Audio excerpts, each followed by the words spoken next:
जे काही त्या गावात मी जाऊन आले, त्या गावातल्या लोकांच्या ज्या भावना आहेत, त्याची तीव्रता बघितल्याच्यानंतर कुणालाही स्वाभिमान असेल, सेल्फ रिस्पेक्ट असेल, अशी व्यक्तीच्या पदावर अजिबात राहणार नाही.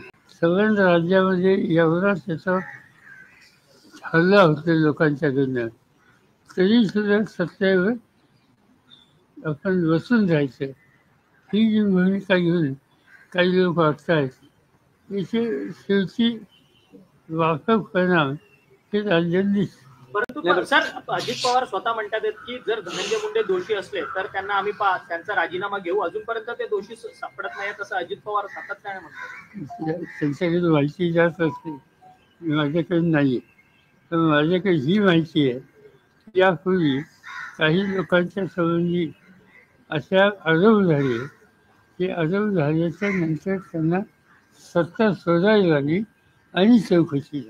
नाही, म्हणजे नैतिकतेच्या मुद्द्यावर धनंजय मुंडेंनी मंत्रिपदाचा राजीनामा दिला पाहिजे, असा की नैतिकता आणि या सगळ्या लोकांचा काही संबंध आहे असं मला जाणवत, त्याच्यावर कशाला त्याच्यावर भाषा करेल.